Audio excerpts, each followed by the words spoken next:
6ই August 2025 সালের Harare sports ক্লাবে মেতে উঠেছিল ক্রিকেটের এক জমজমাট লড়াই। বাংলাদেশ অনূর্ধ্ব-19 বনাম দক্ষিণ আফ্রিকা অনূর্ধ্ব-19। দক্ষিণ আফ্রিকা প্রথমে ব্যাট করে সংগ্রহ করে মাত্র 147 রান। বাংলাদেশি বোলারেরা প্রথমেই থেকেই খেলেছিল এমন এক মনোবলের সুরে যেন স্বপ্নগাথা গান। আল ফাহাদ মাত্র 8 ওভারে তুলে নিলেন 2 উইকেট, রান খরচ মাত্র 20। সঞ্জিত মজুমদার জ্বলে উঠলেন 8 ওভারে 4 উইকেট নিয়ে 39 রান খরচায়।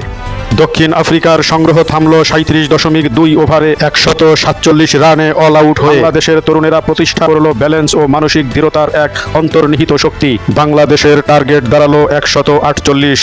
ব্যাট হাতে শামিউন বাশির রাতুল খেললেন 36 বলের এক দুর্দান্ত ইনিংস। 6-4 3 ছক্কায় 52 রানের অপরাজিত ইনিংস, যা ম্যাচের টার্নিং পয়েন্ট হয়ে দাঁড়ায়।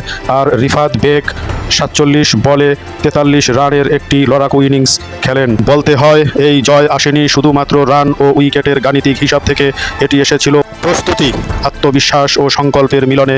জয় তো এসেছে কিছুটা স্বপ্নের স্পর্শ আর কিছুটা শক্তির উৎস থেকে।